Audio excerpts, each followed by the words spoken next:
I've been thinking about that session and my trading as a whole recently, and I'm not happy with it. I've rushed in too much. August has been a tricky month, and I know that.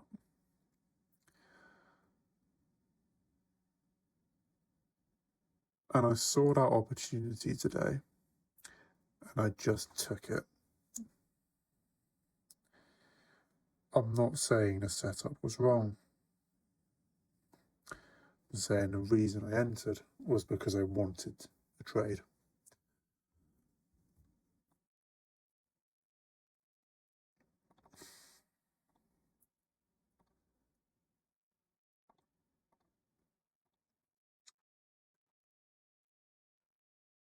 There wasn't actually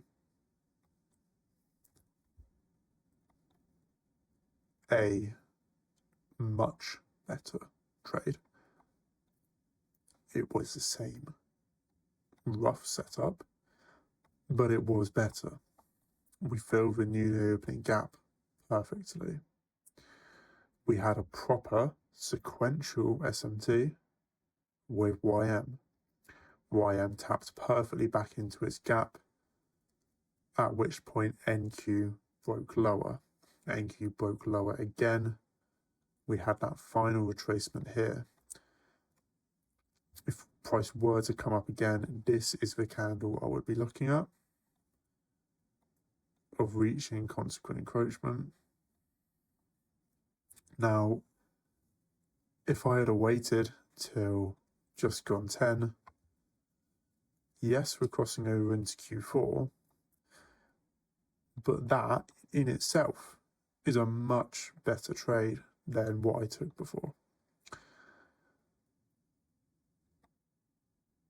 For the current market situation, if this was any other month, I would have likely been content with that as a trade, but I think that was wrong for me to take today, trying to take a trade 5 minutes into market open.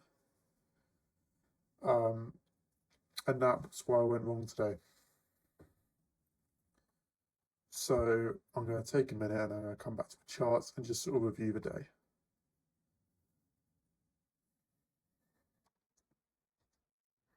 So I've been having a bit more time to sort of think about that trade. And I think there's a bit more of an underlying challenge that I'm facing more than just that trade. Because in its respect, for me, that trade wasn't bad looking at all of the things that were supporting it. But it wasn't the right trade to take. It was a rushed entry. I should have waited. I knew I should have waited. But I got into it anyway. And that's, I think all there really is to learn from that. But a few things I wanted to sort of talk about and clear up with myself. First of which is, as for why I'm doing these videos, why I'm now commentating, all these sorts of things. So I started uploading these videos with no commentary because I wanted a way of going back and looking at my trades. Over the 90 or so videos I did in that format, I found that it actually really helped my trading when I was actually trading because I knew I was being recorded. And that effect has somewhat worn off, or has at least started to. And so that's when I decided I'm going to start commentating my videos. Not for reasons of wanting to get views, not for reasons of wanting to make money off of videos or anything like that. I'm not into that. I don't want these videos to get views. I don't want to be making money by teaching trading as opposed to doing it. I'm not even at that level yet where I could teach it, but that's not the avenue I want to go down anyway. The reason I'm uploading these videos, the reason I'm commentating over them is for my own benefit. Me being able to talk through my trades as and when I'm doing it just makes everything so much clearer to me because I'm actually putting my thoughts out loud. I used to do it anyway. Even when I wasn't recording, I'd be speaking aloud to myself during my training sessions just to sort of get a clearer picture on the markets. And then implementing recording that and actually commentating over the videos has helped massively because now I'm in a situation where I know these videos can be seen by people. No, anyone could look at this video and see how I'm trading, how I'm commentating that, what's going through my mind. And so that forces me to say the right things in the video. It forces me to trade the correct way, or at least push me more towards an area of trading the correct way over time.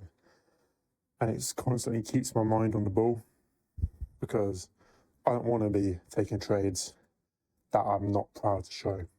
I don't want to be taking trades where actually I look at that and go, yeah, you know what, that was a complete mistake. I don't want to be having to commentate that, having to review that, and actually speak about that and post that.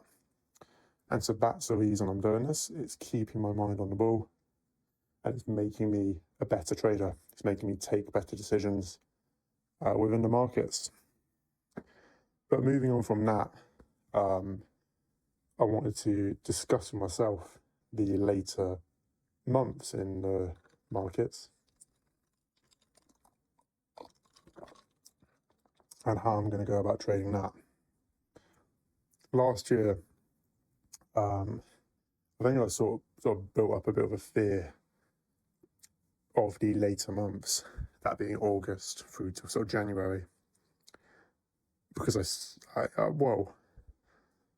really sort of suffered in my P&L last year during these later months, and that's happened again this August. August is historically a trickier month to trade. I know that. But I think me being able to catch it at this point and actually say, well, maybe there's some sort of learning to do here with these later months is going to help me a lot. So I'm actually going to spend some time going away, back testing these later months, researching these later months, and how we can trade these markets and the contracts we're coming into. You know, I don't want to go into it with the same mindset I have had the whole year, because yes, that has worked, but it's worked perfectly for that portion of the year. There's obviously something different in these markets that is tripping me up.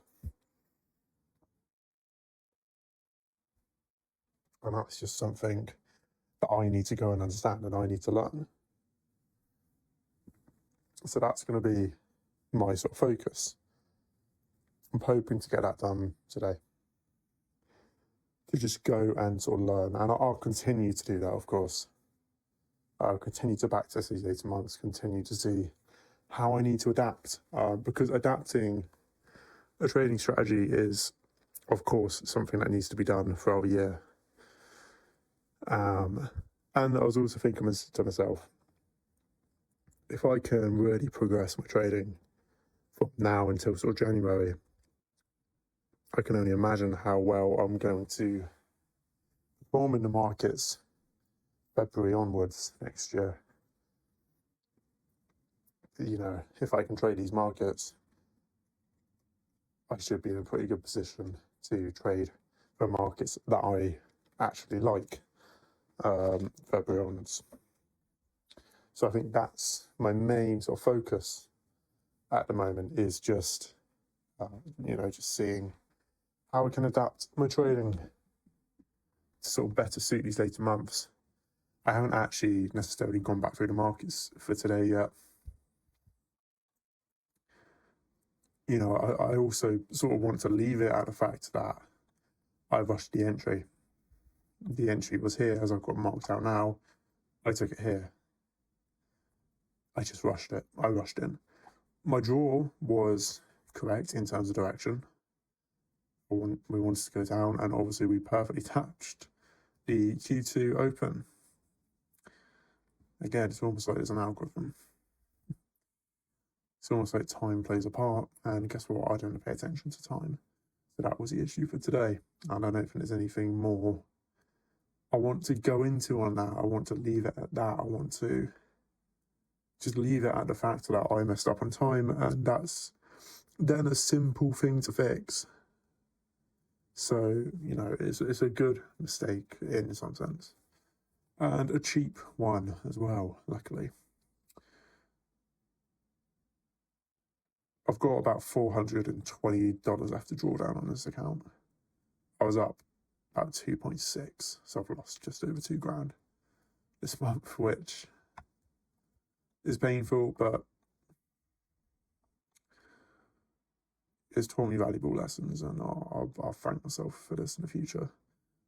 I just want to mention as well, I pointed out this wick here earlier, and guess what? Here you look at that. Yes, you could say it's this, but I'm saying it is this, just so that I'm correct. For my own sake. But yeah. Again, we've just been having range-bound markets recently as well. And then just sudden explosive moves that I can't catch. So yeah, I think, you know, it just requires a bit of backtesting from me. Requires a bit of research, fundamentally as well. And just sort of adapting how I trade these later months. I think the biggest thing is just going to be waiting till Q3. Even if we're pushing over to Q4, that's absolutely fine. You know, why not trade February through to start of August, trying to get trades in Q2, and then I switch to Q3 in the later months. That's a great answer if that's the answer. So yeah, I'm just going to be looking out for things like that, and how I can sort of adapt my strategy to suit the markets. And I think it's as simple as that. I don't need to overcomplicate it. I'm not going to put too much blame on psychology, because I've got a pretty level head right now talking about this. I had a pretty level head when I took that loss earlier. It hasn't sort of got to me like some trades have this month, and I think I'm coming to realise why. And so that's it really. I just wanted to record this for myself to sort of document my thought process here, so I can obviously return back to this and review it and listen to what I was talking about when I need to. Because again, it helps to get my thoughts out of my brain, actually speak them. It goes back to why I'm making these videos. It is just for myself. If I could private them and get the same effect out of it, I would. I don't want to get views. I'm not interested in that, but having the public aspect to it, it makes me a lot more level-headed while I'm trading, knowing that people could watch it. Just helps me focus better, helps me make better decisions in the moment. So happy doing what I'm doing now.